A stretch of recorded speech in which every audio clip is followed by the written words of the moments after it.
প্রিয় দর্শক, আপনাদের সকলকে স্বাগত জানাচ্ছি নিউজ 24 এর নিয়মিত আয়োজন অর্থনীতি ভাবনা অনুষ্ঠানে। আমাদের আজকের অতিথি অর্থনীতি বিশ্লেষক, বিশিষ্ট ব্যাংকিং খাত বিশেষজ্ঞ এবং ট্রেড অ্যান্ড কমার্স বিশেষজ্ঞ জনাব মামুন রশিদ। মামুন রশিদ, আপনাকে স্বাগত জানাচ্ছি আমাদের অনুষ্ঠানে। আপনি খেয়াল করেছেন মানে কি, এটা রিয়েলিটি যে মাননীয় প্রধানমন্ত্রী, বলা যায় যে বাংলাদেশ সরকারের প্রধান খুব সম্প্রতি ভারত এবং চায়না সফর করেছেন এবং চায়না থেকে ফিরলেন সবেমাত্র।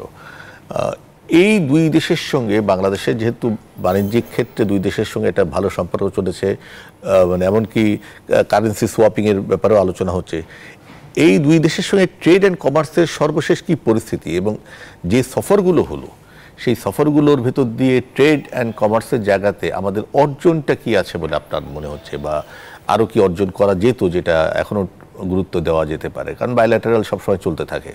ধন্যবাদ। আমাদের তো যদি if we look at the trade basket আমাদের টোটাল দেশের, সেটা 50 এখন কমে এসছে, বিকজ জোর করে কমানো হয়েছে আমাদের আমদানি।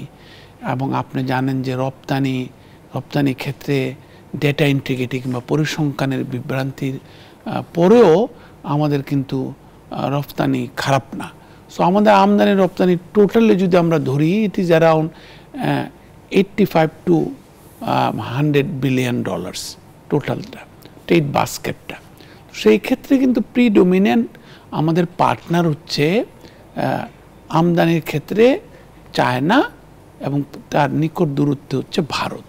এবং আপনি নিঃসন্দেহে মনে আছে কোভিডকালে বিকজ অফ অনেক সময় চাইনিজ পোর্টগুলো বন্ধ ছিল, তখন আমাদেরকে রোড ট্রান্সপোর্টেশনের মাধ্যমে অনেক অত্যাবশ্যকীয় পণ্য আনতে হয়েছে। এমনকি আমাদের ইদানিংকালে যে মাঝে মাঝে বাজারে আমাদের ভোগ্য পণ্যের সমস্যা হয়, তখন কিন্তু আমরা ভারতের উপরে বেশ কিছু নির্ভরশীল হয়ে পড়ি সঙ্গত কারণেই, because of the neighbouring country হিসাবে, বড় country, producing country and exporting country হিসাবে ভোগ্য পণ্যের। তো সেই ক্ষেত্রে ভারতও কিন্তু 19-20, 20-21 অর্থ বছরে, বিশেষ করে 20-21 অর্থ বছরে তখন কিন্তু ভারত থেকে আমাদের আমদানি অনেক বেড়েছিল। কিন্তু সেই তুলনায় ভারতে আমাদের রপ্তানি যদিও কিছুটা কোয়াজাই সাপ্তার কারণে, কোয়াজাই ফ্রি ট্রেড এগ্রিমেন্টের কারণে, যে যদিও ফ্রি ট্রেড এগ্রিমেন্ট আমরা সই করতে পারিনি এখনও, এবং এটা নিয়ে প্রচুর আলোচনা আছে, সেই ক্ষেত্রে আমাদের ভারতের রপ্তানি কিছুটা বেড়েছে। কিন্তু আমাদের চায়নাতে কিন্তু আমাদের রপ্তানি আমরা বাড়াতে পারছি না। তো সেই ক্ষেত্রে চায়নাও কিন্তু গেল অর্থ বছরের শুরুর দিকে কিংবা তার আগের অর্থ বছরের শেষ দিকে চায়নার সাথে আমাদের 97% যে ট্রেড ওয়েবার এগ্রিমেন্ট সেটা সই হয়েছিল, মানে ফাইনালাইজ করা হয়েছিল, শুরু হয়েছিল 2015 সাল থেকে আলোচনাটা। সেই ক্ষেত্রে চায়না এবং ভারত তো আমাদের বিরাট ট্রেড পার্টনার। তারপরে ভারতের সাথে আমাদের মানে ইনফর্মাল, যেখানে সরকার লাভবান হয় না, কিন্তু বিকজ অফ এনি নেইবারিং কান্ট্রির মধ্যে অনেক সময় দুর্বল বর্ডার কিংবা বর্ডার প্রোটেকশনের দুর্বলতার কারণে ইনফর্মাল ট্রেডও হয় অনেক বেশি। অতীতে কথা ছিল যখন নাকি বিআইডিএসে যারা স্টাডি করেছিলেন আজকে থেকে 30-40 বছর আগে, একবার দেখা গিয়েছিল যে এখন অবশ্য ন্যাশনাল বোর্ড অফ রেভিনিউ অনেকটাই কন্ট্রোলে নিয়ে নিয়েছে, টেরিফ আর্কিটেকচার আন্ডার এনেছে।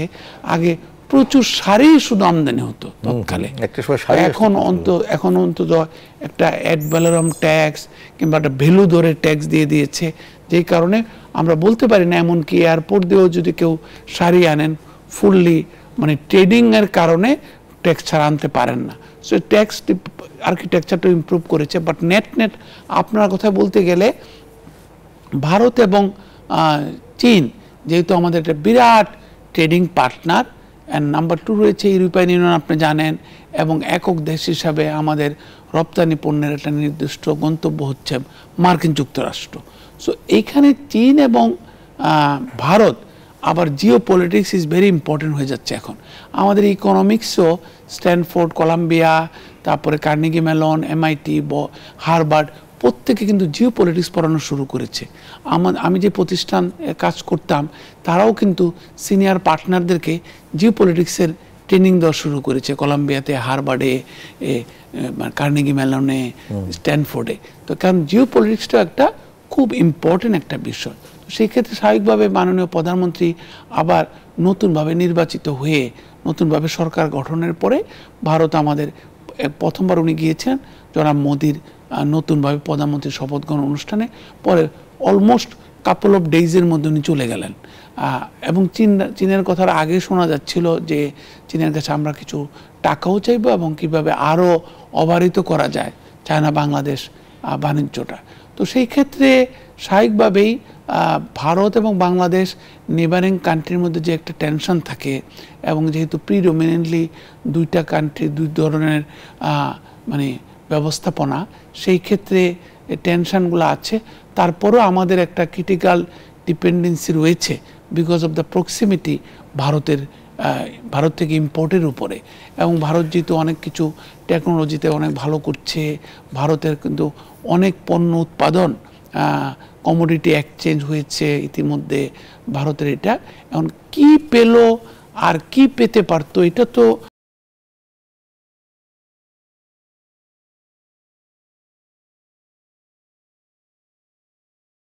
ফ্রেমওয়ার্কের আন্ডারে আমরা একটা এফটিএ নিয়ে আলোচনাটা ছিল, সেইটা ইদানিং আমরা আবার দেখি যে তেমন ভাবে নেই। জি, এটা তো মাননীয় পররাষ্ট্রমন্ত্রী মাননীয় প্রধানমন্ত্রী যখন চীনে গেলেন তখন কিন্তু বলেছিলেন যে এফটিএর ব্যাপারে আলোচনা অনেক এগিয়েছে, আমরা হয়তো, কিন্তু আমরা শুনেও ছিলাম প্রটোকলগুলো যখন আমরা জানতে পারলাম ফরেন মিনিস্ট্রির সোর্স থেকে যে এফটি নিয়ে আলোচনা হবে, কিন্তু যেহেতু অন্যান্য আলোচনাগুলো বেশ কিছুটা পিছিয়ে গেছে এবং এই কারণে এফটিএটার ব্যাপারে সারা বাংলাদেশের কমার্স মিনিস্ট্রিতে অনেক আলোচনা আমরা করেছি, বিভিন্ন মিটিংও করেছি। কারণ আমাদের যেহেতু tariff is very high, so আমরা এটাকে আমাদের সরকারি কর্মকর্তারা, বাণিজ্য মন্ত্রণালয়ের পদস্থ কর্মকর্তারা, এমনকি মন্ত্রীরাও কিছুটা অ্যাভয়েড করতে চান। They are very shy of FTA. কারণ হচ্ছে হাই ট্যারিফ, আমাদের ট্যাক্স জিডিপি রেশিও কম, আমাদের এখানে আমাদের revenue earning is very low. তো আমরা কিন্তু একটা skewed or bias towards tax and customs duty. আপনি কিন্তু দেখবেন না অপরাপর ট্রেডিং নেশনগুলার খুব কমই আছে আমাদের মতো এত হাই ইম্পোর্ট ডিউটি, যার কারণে আপনি দেখেন আমাদের এইটা কিন্তু আমাদের অনেক ট্রেড নেগোসিয়েশন ভেঙে যাচ্ছে WTO-তে আংটাডে। যে আমরা যখন একটা ফোর্ড গাড়ি ইম্পোর্ট করি ইউএস থেকে, আমরা এখানে ট্যাক্স বসাই মানে 275% থেকে 525%, অথচ আমরা বলছি যে মার্কিন যুক্তরাষ্ট্র আমার মেড ইন বাংলাদেশ, যেহেতু গরিবরা বানায় কাপড় চোপড় এগুলো অ্যাপারেলগুলো, আমরা 16.5% অ্যাভারেজে 15.5%-এর মতো ট্যাক্স দিতে হয়। যদিও ট্যাক্সটা দেয় যারা ইম্পোর্ট করে তারাই, আমাদেরও স্বাভাবিকভাবে যারা ভোক্তা তারাই পে করে, হ্যাঁ পরোক্ষ ট্যাক্স দিতে হয়। 15.5% আমরা বলছি জিরো ডিউটি করো আমাদের জন্য, গরিব দেশ বলে। কিন্তু মার্কিন যুক্তরাষ্ট্রে বলছে বিভিন্ন ট্রেড আলোচনায় যে তোমরা আমাদের যখন গাড়ি পাঠাই, আমাদের যখন ওয়ালপুলের ফ্রিজ পাঠাই, তারপরে আমাদের ওয়ালপুলের ওয়াশিং মেশিন পাঠাই, এনিথিং মেড ইন ইউএস, তোমরা তোমাদের ট্যাক্স দেখো কত পার্সেন্ট, 100%, 200%, 500%, 550%। আর তোমরা 15.5%-এর জন্য তোমাদেরকে দেখতে বলছো, বা কন্টিনিউয়াসলি। আমি যেমন ইউএস মানে টিআর-এর সাথে কথা বলেছি, ওই অফিসে গিয়ে কয়েকবার যাওয়ার সুযোগ হয়েছিল যখন আমি বিজিএম-এর অ্যাডভাইজার ছিলাম। সো এই কারণে ওরা বারবার বলছে, মার্কিন যুক্তরাষ্ট্রের নীতি প্রণেতারা, বিশেষ করে ট্রেড পলিসি প্রণেতারা, তারা বলছে তোমরা 15.5%-এর জন্য আমাদের এতবার চাপ দিচ্ছ, এত কিছু বলছো, এবং কিন্তু তোমাদের দেখো তোমাদের দেশে, তাহলে তোমাদের তো ট্রেড লিবারালাইজেশন করতে হবে, ট্যারিফ লিবারালাইজেশন করতে হবে। আমাদের পণ্য, আমাদের দেশে তো গরিব আছে, আমাদের কিছু কিছু পকেটে আমেরিকাতেও কিন্তু প্রচুর গরিব আছে। আপনারা দেখবেন যে বিভিন্ন ভিক্ষা করছে, গান বাজিয়ে টাকা পয়সা নিচ্ছে। তো সেই ক্ষেত্রে ট্যারিফ রেশনালাইজেশন, আমাদের ডিউটি কালেকশন, ইম্পোর্ট ডিউটি কিংবা ধরেন ইনকাম ট্যাক্স কালেকশন কিংবা ভ্যাট কালেকশন ইজ সো লো। তো এই কারণে এফটিএ করলে তো আরও হয়ে যাবে, যেটা কম্পারেটিভলি যার ডিউটি সবচেয়ে কম ওইটাই হবে ফ্রি ট্রেড এগ্রিমেন্টে প্রথমে টু স্টার্ট উইথ, এবং আস্তে আস্তে তো তাদের ডেস্টিনেশন মডেল হচ্ছে আমাদের ফ্রি ট্রেড এগ্রিমেন্টে নো ডিউটি কিংবা স্বল্প ডিউটি কিংবা নো ডিউটি কিংবা প্যারালাল করা, প্যারামিটারগুলোকে মোর রেশনালাইজ করা। সেই ক্ষেত্রে আমাদের এত কম ডিউটি নিয়ে, ইনকাম নিয়ে লোকেরা ভয় পায়। এই জন্য এফটি এগুলো সই করার ক্ষেত্রে খুবই দ্বিধান্বিত। তাছাড়াও ডেভেলপিং কান্ট্রিগুলো যাদেরই বেশি ইনকাম হচ্ছে not through income tax, through indirect tax like customs and VAT, তারা কিন্তু খুব ভয় পায় এফটিএকে, এবং এই জন্য ডেভেলপিং কান্ট্রিগুলোর কাছে খুব ফেভারিট না এফটিএ। এফটিএ নাফতা হয়েছে, আমাদের সাপটা তো এখন আমরা অ্যাক্টিভ করতে পারি নাই, ইভেন কি পার্শিয়ালও অ্যাক্টিভেট করতে পারি না। ইউরোপিয়ান ইউনিয়নে যেহেতু ইউরোপিয়ান ইউনিয়ন তারা ক্রস বর্ডার ট্রেডকে অনেক বেশি রেশনালাইজ করে ফেলেছে, ওখানে এফটিএগুলো কাজ করছে। আমাদের বড় বড় trade partner country Australia, India, Germany, তারপরে চায়না, ইউএস, এগুলোর ক্ষেত্রে এফটিএ যদি আমরা সই করতে পারি, এগুলো নিয়ে আলোচনা শুরু হয়েছে। আমরা কিছুদিনের মধ্যেই বাণিজ্য মন্ত্রণালয় আবার নতুনভাবে বৈঠক শুরু করছি।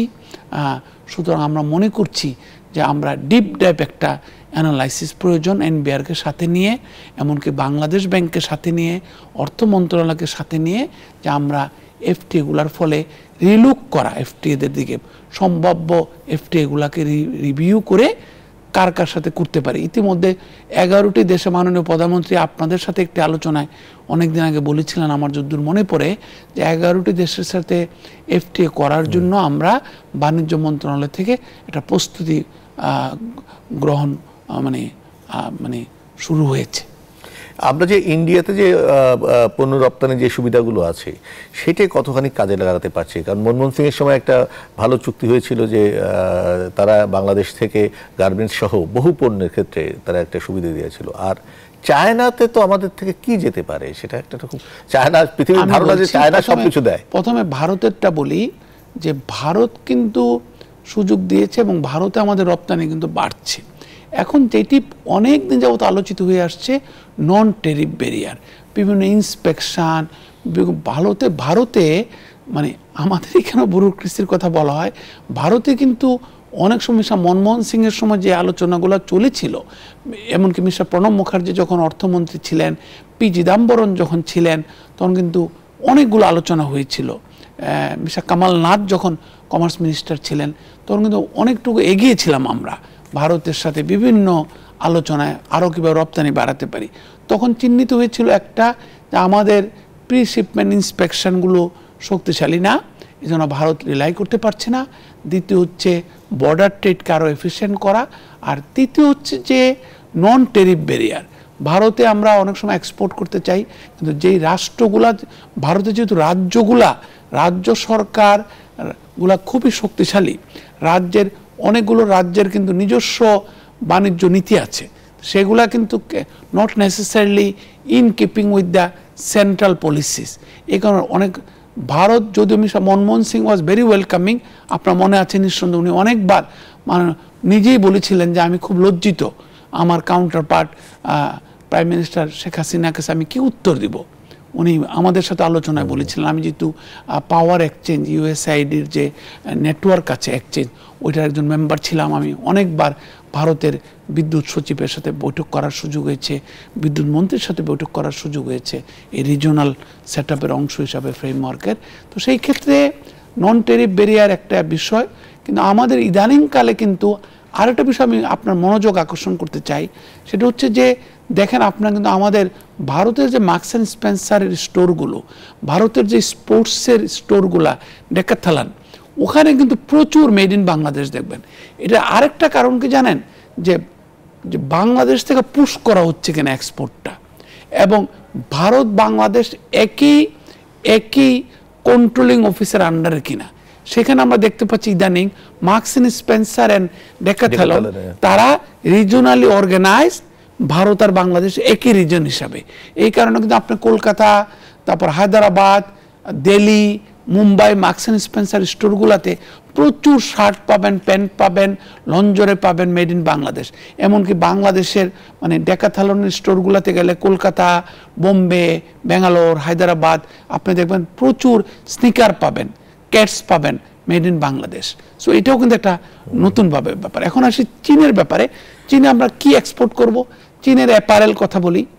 চীনের অ্যাপারেল, যেখানে চীনে কিন্তু প্রায় কোভিডের আগে প্রতি সপ্তাহে ধরেন আপনি 15টা, 20টা, 30টা, 50টা ব্র্যান্ড শপ হইতো, যারা, জেসি পেনি, তারপরে হচ্ছে দিস গ্যাপের দুটো অংশ, ওল্ড নেভি, বানানা রিপাবলিক, আপনি জানেন এগুলোর প্রচুর স্টোর। তো এখন যদি ধরেন একই এলসির এগেনস্টে আমেরিকান কোম্পানিগুলো যদি ইম্পোর্ট করে, তারা কিন্তু তাদের যদি স্টোর থাকে চায়নায়, ইজিলি কিন্তু আমার এখানে তৈরি হবে, অর্ডার আসবে আমেরিকার থেকে কিংবা রিজনাল অফিস থেকে, আমরা কিন্তু চায়নাতে এক্সপোর্ট করতে পারি। Chinese stores of Gap, JCPenney, Zara, তারপরে জাপানের ইউনিক্লো, H&M, সেম। আপনি কিন্তু সাংহাইতে গেলে, বেজিংয়ে গেলে দেখবেন এই স্টোরগুলো, অন্যান্য স্টোর শহরও আছে। তো সেই ক্ষেত্রে আমরা চায়নার ইম্পোর্ট অফ অ্যাপারেল হচ্ছে, চায়না যদিও number 1 in apparel in the world and second largest importing country in the world, China কিন্তু অ্যাপারেল ইম্পোর্ট করে $10 বিলিয়ন। চায়নার কিন্তু ডোমেস্টিক মার্কেট ফর অ্যাপারেল হচ্ছে $330 বিলিয়ন। সো আমরা কিন্তু ডোমেস্টিক মার্কেটে ঢুকতে পারি, আমাদের যেহেতু চুক্তি হয়েছে।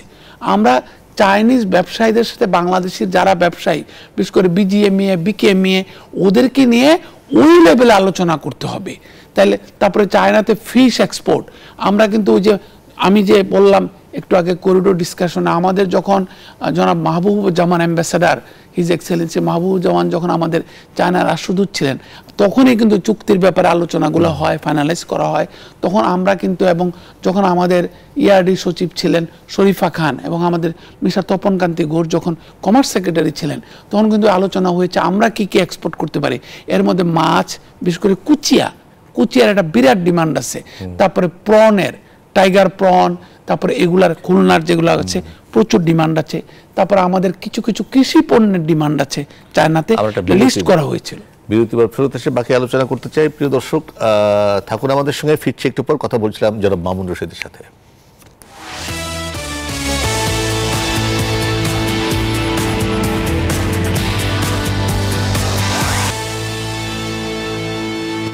দর্শক আবারও স্বাগত জানাচ্ছি অর্থনীতি ভাবনা অনুষ্ঠানে। কথা বলছিলাম অর্থনীতি বিশ্লেষক জনাব মামুন রশিদের সঙ্গে। মামুন রশিদ, আমরা আলোচনা করছিলাম চায়নাতে কি এক্সপোর্ট করা যেতে পারে, সে আপনি একটা ধারণা দিয়েছেন।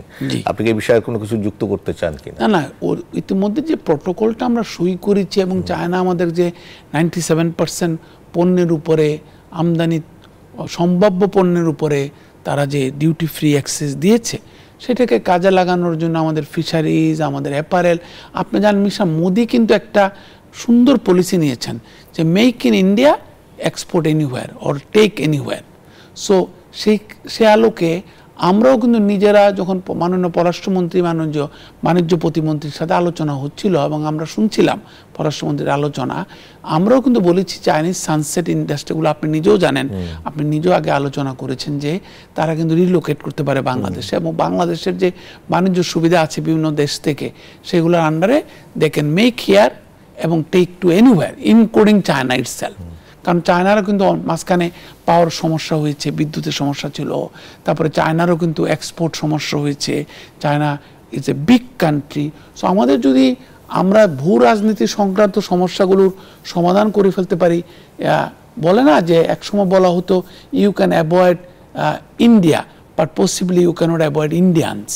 আমরা তো দেখেছি বিভিন্ন আন্তর্জাতিক সংগঠনে চায়নাও যেভাবে বাড়ছে, যেভাবে এগুচ্ছে, এবং ইদানিংকালে গতকালকে শুনলাম যে চায়নার যে একটা হসপিটাল, তারা মানে AI ডক্টর এবং AI নার্স চালু করে দিয়েছে, এবং তারা দৈনিক 3000 রোগী দেখতে পারে। তো মানে আর্টিফিশিয়াল ইন্টেলিজেন্সের ক্ষেত্রে চায়না যেভাবে মানে ইনভেস্ট করছে, আমাদের কিন্তু চায়নাকে লাগবেই। এখন আমরা কিভাবে ব্যালেন্স করব এটা তো আমার বিষয় না, কিন্তু কিছুটা বিষয় যে ভূ রাজনীতির কথা বললাম। সো আমরা চাই যে ইদানিং আলোচনা এসছে, আর we playing the right kind of balance between India and China, two of our very important trade partner countries, economic friend countries, commercially important countries.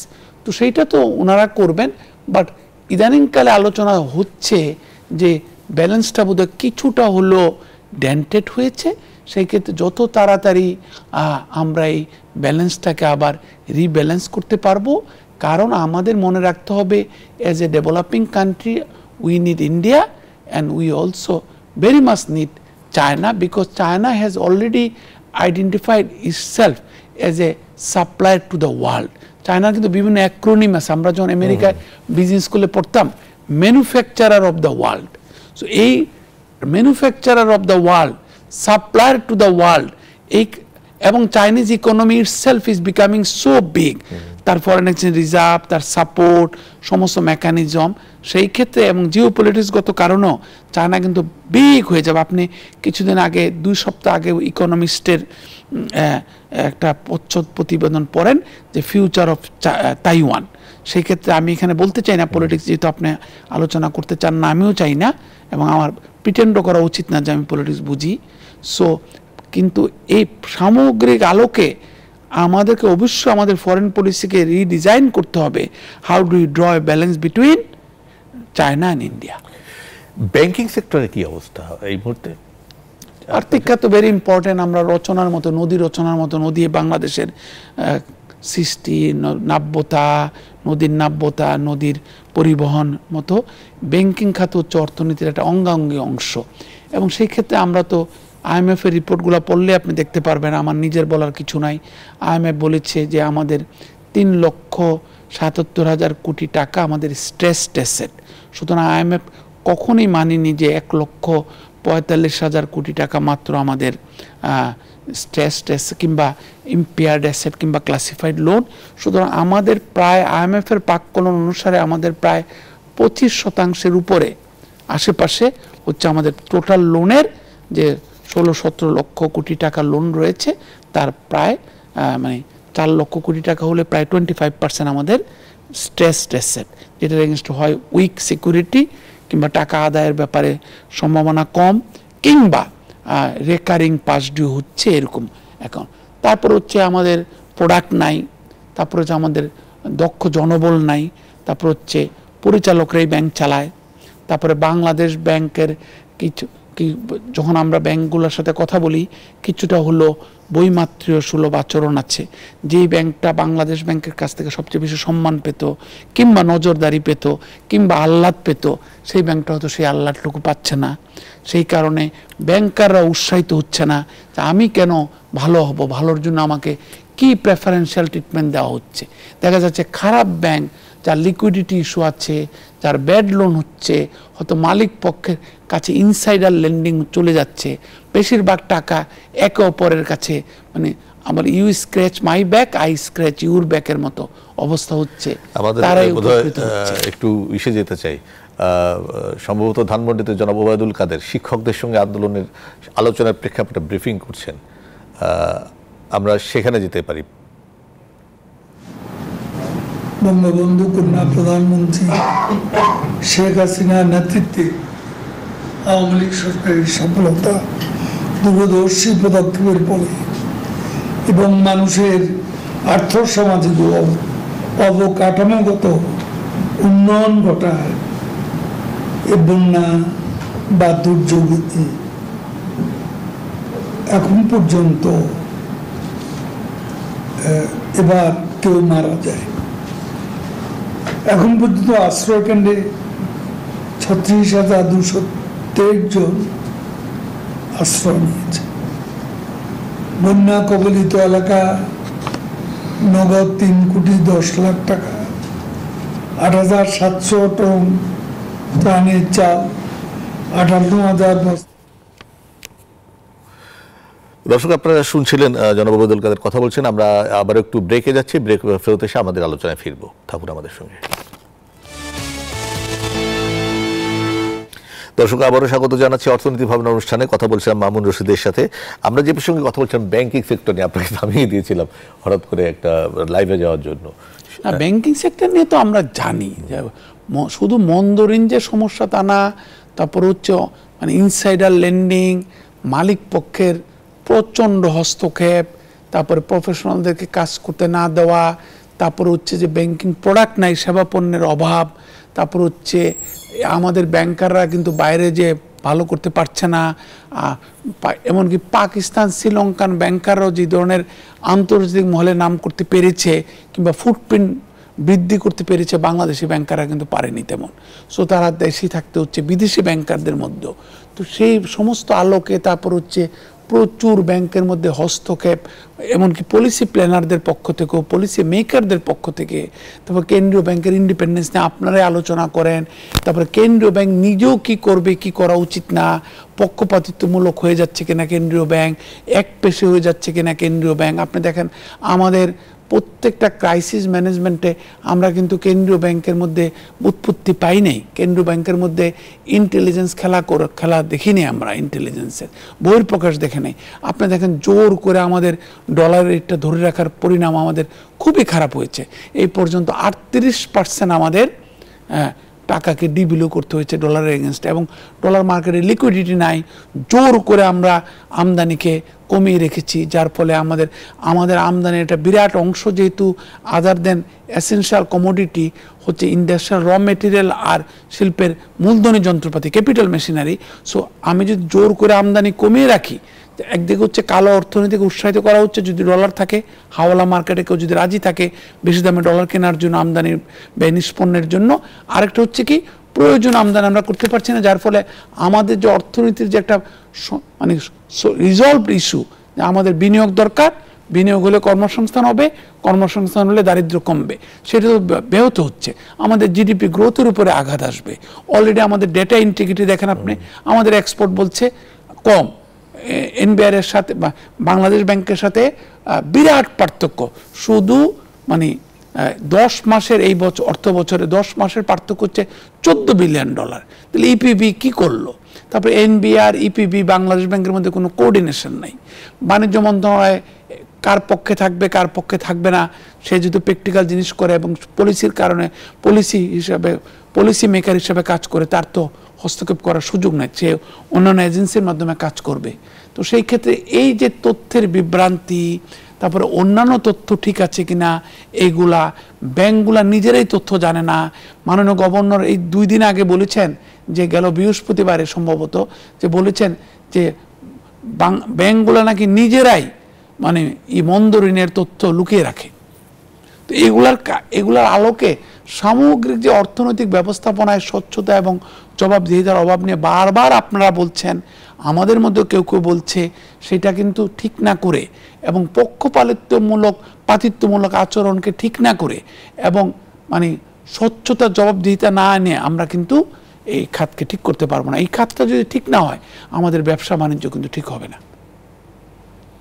আমার মনে হয় এরপরে আলোচনা করতে গেলে অন্য প্রসঙ্গ আসবে, সেটা শেষ করতে পারবো না, এখানেই শেষ করা হচ্ছে। আপনি যেটা বললেন যে জবাবদিহিতা, এটা একটা নিশ্চিত করা খুব জরুরি, প্লাস এই খাতটাকে ঠিক করা জরুরি, কারণ এটার সঙ্গে অর্থনীতির যাবতীয় বিষয়গুলো যুক্ত রয়েছে।